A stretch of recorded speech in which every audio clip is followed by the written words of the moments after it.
11장 15절부터 19절까지 봅니다. 마가복음 11장 15절 제가 봉독합니다.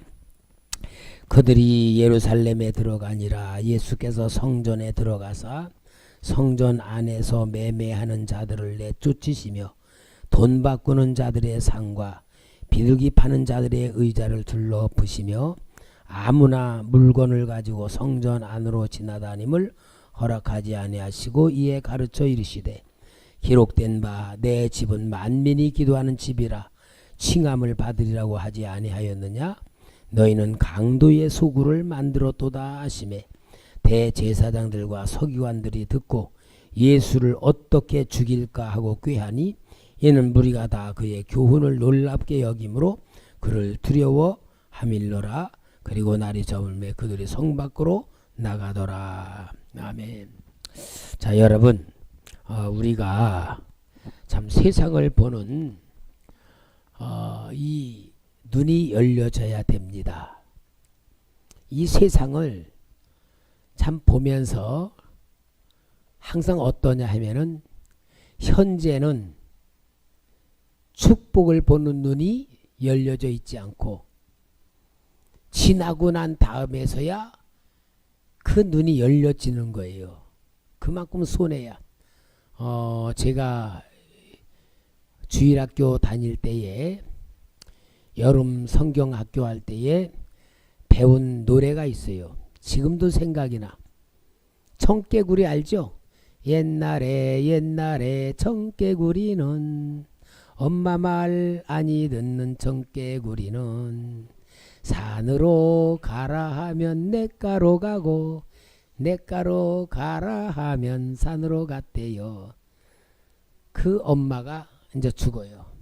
이제 죽으면서 아이고 요놈이 내가 산에다가 묻어달라면은 분명히 냇가에 묻겠구나. 그래서 이 엄마가 마지막으로 부탁을 해요. 야 청개구리야, 내가 죽으면은 저 산에 묻지 말고 냇가에 묻어라. 그래가지고 이제 엄마가 죽었단 말이야. 그때 이 청개구리가 엄마가 죽은 다음에 어때요? 회개를 하잖아.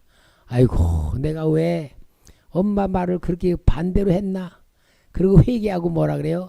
엄마의 마지막 유언이라도 들어야겠다. 그리고 냇가에 묻어놓고 비가 오면 냇물이 점점 불어나면 엄마 무덤 떨어나갈까봐 개굴 울어. 그래서 여러분 장마 때 개구리가 우는 게 엄마 말 안 듣고 냇가가 떨어나갈까봐 그렇게 운다.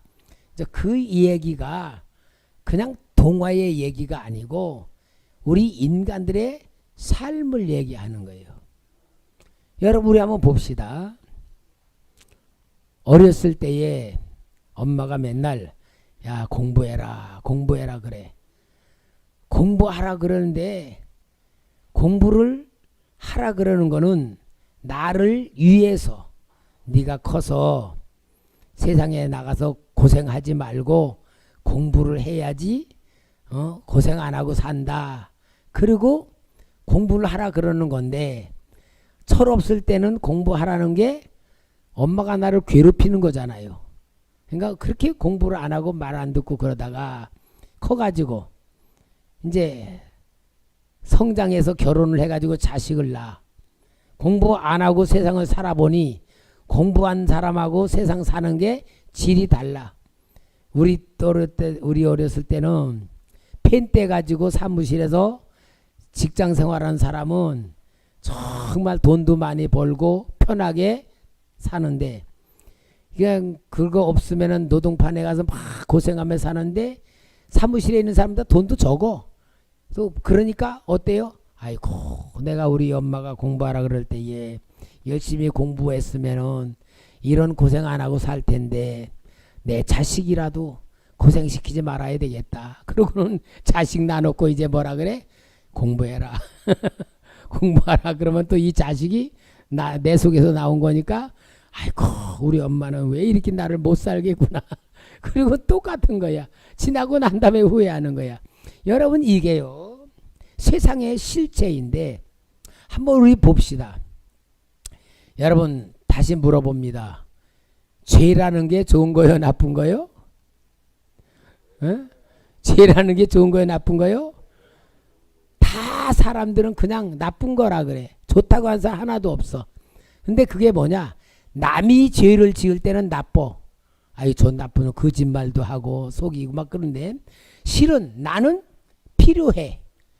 내 유익을 위해서는 조금 약간 거짓말이라도 해야 돼. 보태려야 해. 그러니까 나는 죄가 필요해. 남들이 하는 죄는 나쁜 거야. 그러니까 죄가 안 없어지는 거지. 다 사람들이 똑같이 죄가 나쁜 거라면은 있으라 그래도 없어지지 않아요. 그죠?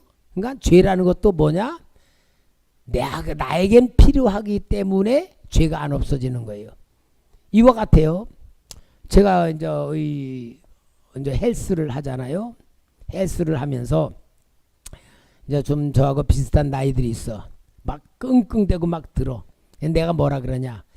아마 이거 돈 주면서 하라 그러면은 돈 주면서 하라면은 내가 이따위를 왜 하냐고. 아마 돈 주라면서 그거 하라 그러면은 내가 이거 할 사람이냐 그러면서 당장 때려칠 거라고. 근데 돈을 내면서 하니까 하는 거야. 그죠? 돈 주면서 해라 보라. 내 나이에 이런 거 하게 생겼냐고.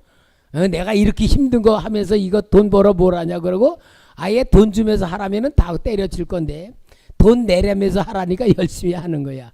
이 사람은요 다 까꾸로 돼 있어. 그리고 몸은 스트레스를 줘야지 건강해. 몸은 막 힘들게 스트레스를 줘야 건강하고 마음은 편안해야 건강해. 근데 우리 사람이 사는 게 어때요? 몸은 스트레스를 안 주려고 2층도 엘리베이터 타고 올라가. 조금만 더 버스 타고 가. 왜? 몸은 스트레스 안 주려고. 그리고 마음은 걱정, 근심, 염려를 하지 말래도 자꾸 하는 거 있는 거야. 두려워하지 말라. 그래도 왜 내가 안 두려워하고 살아요? 난 두려워하고 살 거요. 하나님 말씀 먹이고 계속 두려워하고 염려하고 근심하고 다 우리는 하나님 앞에서 청개구리로 살아. 청개구리로. 그게 여러분 우리 인생의 모습이야. 그러니까 축복받을 사람하고 축복받지 못할 사람의 차이는 딱 그거야. 하나님이 하라는 것을 잘하고 하지 말라는 것을 안 해야 되는 거야.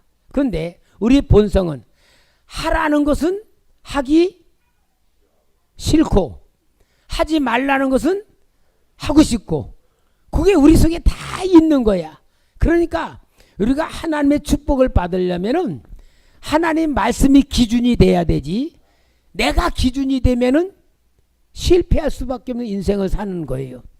자, 오늘 우리 예수님이 우리를 구원하시고 죄 문제에서 해결하시고 저주에서 건져주시고 지옥 가는 걸 건져주기 위해서 이 세상에 오셨어.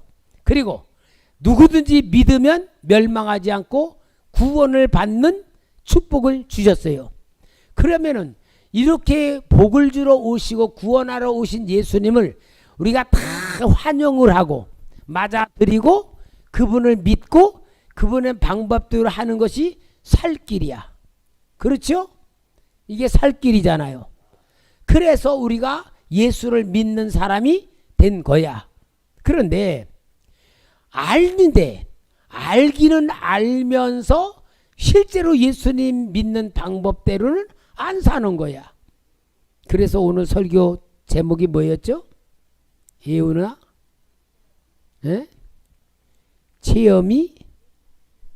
체험신앙이 구원의 본질인 것을 얘기하느라고 제가 설명했잖아.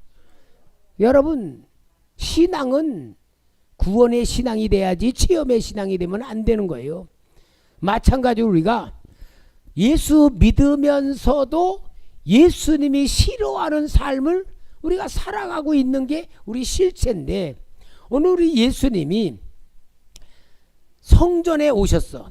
예루살렘 성전에 오셨는데 성전이 완전히 장사꾼판이 돼버렸어. 비둘기 팔고 돈 바꾸고 막 이렇게 하니까 우리 예수님이 성전을 갖다가 청소하면서 내 집은 만민이 기도하는 집인데 너희들이 강도의 속을 만들었다고 하면서 예수님이 그 성전의 타락한 모습을 정리해주고 그 치워주는데 이 사람들이 그것을 보면은 아, 예수님이 우리 잘못된 걸 고쳐주는구나라고 회개해야 되는데 오늘 여기 보니까 어떻게 해요? 예수를 죽이려 그러는 거야. 그러면 성경의 이야기가 예수를 죽이려고 한다는 이야기지만 우리로 말하면은 예수님의 말씀을 믿으면서도 거부하고 있는 우리의 마음을 표현해 주고 있다는 것을 보여주고 있는 겁니다. 그러니까 성경에 나오는 예수님의 모든 사역은 나를 살리려는 사역이고 예수님을 거역하는 역사들은 그것을 버리기 싫어서 고집하고 있는 잘못된 신앙에 대한 얘기를 하고 있는 것을 보여주는 말씀이에요. 그래서 이제 우리 예수님이 이제 마가복음 이제 11장부터 계속 이루어지면서는 무엇을 말하냐면은 예수님과 충돌 사건, 예수님과의 기본 종교 지도자들과의 서로의 갈등 사건을 기록하고 있는데 이제 여기 12장에는 포도원 농부의 비유를 통하여 하나님의 사랑을 거역하고 있는 종교 지도자들의 모습을 보여주고 있습니다. 무슨 얘기입니까? 어떤 사람이 포도원을 만들어 놓고 울타리를 치고 포도주 짜는 구유까지 망대까지 다 해놓고 농부들에게 세를 주고 먼 타국으로 떠났다가 세를 받으려고 보냈더니 종들을 죽이고 내쫓고 마지막에는 아들을 보냈더니 아들을 죽이고 상속자를 죽이고 우리가 차지하자고 했을 때에 나중에 그 주인이 와서 모든 포도원 농부들을 다 전멸시킨다는 걸 이야기하면서 여기에 무서운 이야기를 합니다. 그 무서운 이야기가 뭐냐면은 12장 10절에 보면은 너희가 성경의 건축자들이 버린 돌이 모퉁이의 머릿돌이 되었나니 이것은 주로 말미암아 된 것이요 우리 눈에 놀랍도다 함을 읽어보지 못하였느니라 하시니라. 결국은 하나님의 심판을 받는 유대 종교적 상태를 보여주는 말씀입니다. 여러분, 우리가 예수를 믿는다고 할 때에 예수를 믿는다는 관념 속에는 주님의 말씀대로 내가 순종을 해서 나를 변화시키는 역사가 있어야지만 진짜 예수가 나를 만들어줄 줄 믿습니다. 듣기만 하는 것이 아니고 듣고 나를 만들어야 구원을 이룬다는 것을 보여주고 있습니다. 그래서 계속 여기에 12장에 가이사에게 세금을 바치는 문제에 대하여 우리 예수님을 거역합니다. 그 다음에 부활에 대하여서 논쟁으로 거역합니다. 예수님을 또 큰 계명이 뭐냐고 하면서 예수님을 시험합니다. 계속 예수님과 거부하면서 예수님을 거스리는 그런 역사가 나오는데 마지막으로 여기에 13장으로 넘어가면서 13장 봅시다. 13장 1절 13장 1절 예수께서 성전에서 나가실 때에 제자 중 하나가 이르되 선생님이여 보소서 이 돌들이 어떠하며 이 건물들이 어떠하니까 예수께서 이르시되 내가 이 큰 건물을 보느냐 돌 하나도 돌 위에 남지 않고 다 무너뜨려지리라 하시니라. 요게 헤롯이 성전을 46년 동안 지었어요. 그러니까 어마어마하게 화려하게 짓고 웅장하게 지었는데 이 성전의 아름다움을 예수님에게 말할 때에 예수님은 보이는 성전의 타락을 지적하며 이 성전이 무너질 것이다. 그리고 성전이 무너지면서 하나님의 백성들에게 엄청난 재난이 올 것을 예언하시는데 그 재난이 올 것이 여기에 13장 9절부터 말씀을 주십니다. 너희는 스스로 조심하라. 사람들이 너희를 공회에 넘겨주겠고 너희를 회당에서 매질하겠으며 나로 말미암아 너희가 권력자들과 임금들 앞에 서리니 이는 그들에게 증거가 되게 함이라. 예수를 믿는 사람들이 핍박을 받으며 멸망받는 그러한 무서운 재난이 온다는 것을 말씀을 합니다. 그러면 여러분, 예수 믿는 사람들이요 어디를 가든지 진실하고 깨끗하게 사회의 정의를 만들고 살아가는데, 독재 정권, 공산 정권, 이런 정권에서는 예수 믿는 사람들을 제일 싫어해가지고 기독교 2000년 사회에서나 많은 정치에서 핍박을 받고 고난을 받았어요. 왜 그런 겁니까? 나쁜 짓 하지도 않는데, 왜 예수 믿는 사람 미워해요? 진리를 가지고 있으면 잘못된 것이 드러나니까. 그러니까 독재 정권이나 공산 정권들은 자기네들 정권이 거짓이기 때문에 그것을 숨기기 위해서는 기독교인을 박해할 수밖에 없었던 것입니다. 그것이 진리입니다. 마찬가지로 여러분, 우리 기독교가 정말 복음으로서 하나님의 나라를 이루려면은 우리는 현실과 타협하거나 현실에 우리가 적응해서 살아가면서 오염된 신앙을 가지면은 박해 안 받아요. 그러나 올바른 신앙관대로 살아가면은 세상으로부터 미움받고 박해받을 수밖에 없는 존재라는 것을 보여주는데, 왜냐? 예수님은 생명이시기 때문에 예수를 미워하는 역사가 현실에서도 나타날 것을 말해주고, 그래서 그러한 역사를 끝맺기 위한 하나님의 역사가 뭐냐? 대환란이 올 것이다. 그래서 여기에 이제 마가복음 13장 14절부터는 마지막 시대의 환란에 대한 예언을 하게 되는 겁니다. 그럼 여러분, 이 환란의 예언과 요한계시록에 나오는 환란과 같이 맥이 되는 거예요. 그럼 환란이 임했다. 특별히 기독교인들에게 환란이 임했다. 많은 사람들은 아니 하나님의 능력이 이 환란을 주는 사람들을 처리도 할 수 있고 환란에서 이길 수 있는데 왜 환란을 당하게 합니까? 그런 질문을 할 수 있잖아요. 예를 들어서 우리 코로나19가 하나님의 재앙이라고 제가 말하는데, 코로나19 교인들이 교회에서 하나님 이 코로나19를 없애주십시오. 이거 다 빨리 벗어나게 해주세요. 막 기도를 해. 그럼 여러분, 하나님께서 코로나19 없앨 능력이 없으신 거 아니잖아요. 있으심에도 불구하고 이런 역사를 이루어가잖아. 그럼 뭡니까? 하나님은 이걸 통하여 믿음을 만드는 거예요. 타협하지 않는 믿음. 그래서 이 코로나19는 없앨 문제가 아니고 우리가 승리해야 될 문제예요. 그래서 우리가 더 열심히 모여서 기도하고, 코로나19는 모이지 말라 그러잖아요. 왜? 교회들 모이는 걸 무너뜨리려고. 그러나 우리는 반대로 해야 돼요.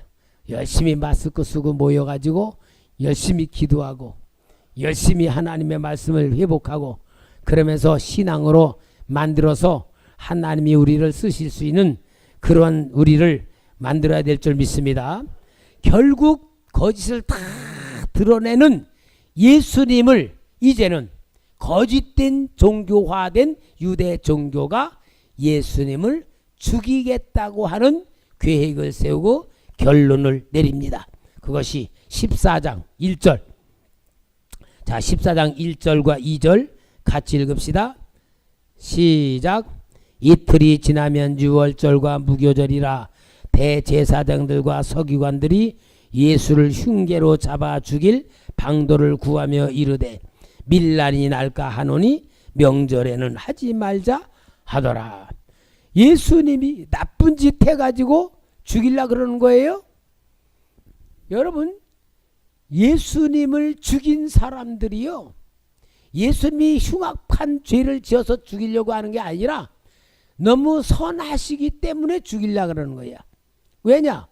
예수님의 주의로 버림받은 사람, 병든 사람, 소외된 사람, 모든 가난한 사람들이 막 몰려드는 거야.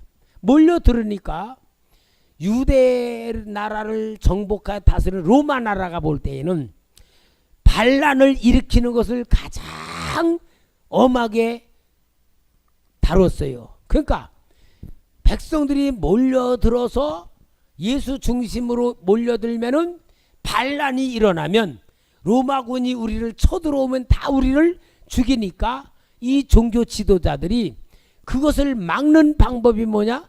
예수를 죽여야 되는 거야. 근데 그냥 죽일 수 없으니까 예수님을 유대인의 왕이라고 세워서 반란을 일으킬 싹이라고 해서 죽인 거예요.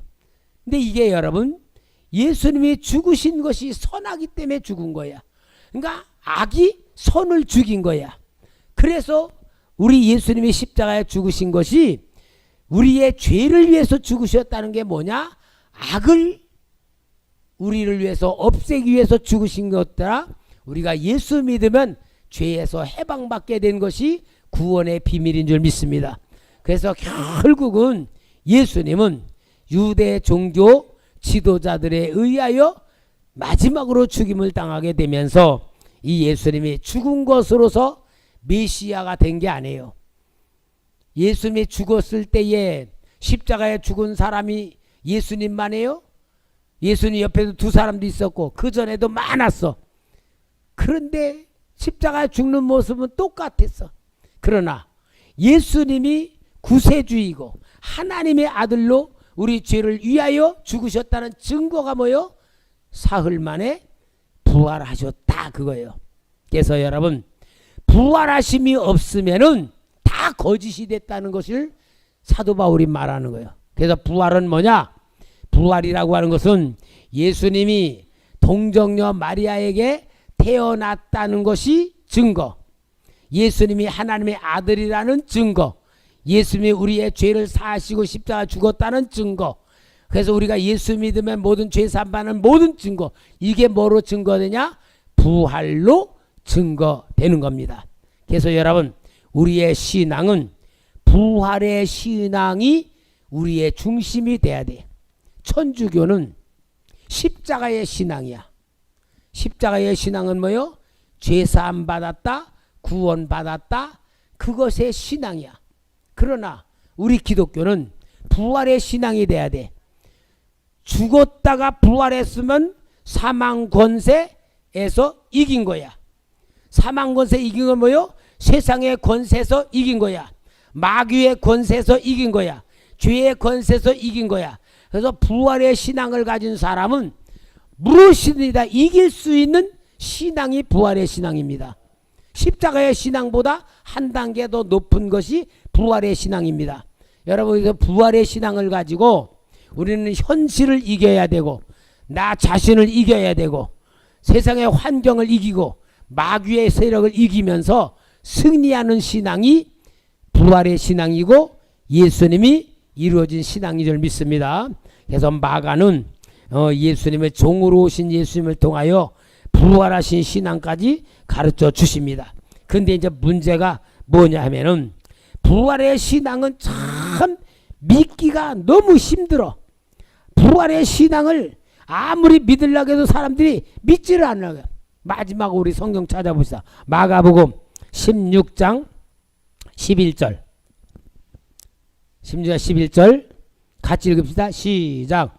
그들은 예수께서 살아나셨다는 것과 마리아에게 보이셨다는 것을 듣고도 믿지 아니하나. 요 그들이 누구냐? 예수님의 제자들이요. 아니 예수님이 십자가 죽기 전에 내가 사흘 만에 부활한 거라고 말씀했는데도 불구하고 마리아가 나 부활하신 예수님 만났다 그리고 와 얘기하는데 믿지 않았어. 그 다음에 13절 똑같이 시작. 두 사람이 가서 남은 제자들에게 알리셨으되 역시 믿지 아니하니라. 아니 역시 뭐요? 당연히 안 믿는단 말이요. 그러니까 여러분 부활신앙이 믿어지기가 쉬운 신앙이 아니다 그 말이에요.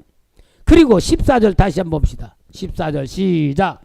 그 후에 11 제자가 음식 먹을 때에 예수께서 그들에게 나타나사 그들의 믿음 없는 것과 마음이 완악한 것을 꾸짖으시니 이는 자기가 살아난 것을 본 자들의 말을 믿지 아니함일러라. 부활의 신앙을 그렇게 믿지 않았어. 이제 물어봅시다. 우리 성도님들 부활의 신앙이 믿어져야 안 믿어져요? 예, 우리 믿어지는데 왜냐? 여기에서는 성령이 임하시지를 않았기 때문에 이성과 논리로 안 믿어진 거야. 그러나 오늘 우리가 믿어지는 이유는 우리에게는 성령님이 우리 안에 오셔서 믿음을 주시니까 믿어진다 그 말이야. 그래서 여러분 이 믿음이란 축복이 얼마나 큰 것인지를 알아야 되고 마가가 말하는 예수 그리스도 종으로 오셔서 우리를 섬기고 모든 문제를 해결하신 예수님 그분을 믿는 믿음의 소개를 통하여 우리는 주님을 믿는 사람이 되었다는 걸 기억하며 감사하시기 바랍니다.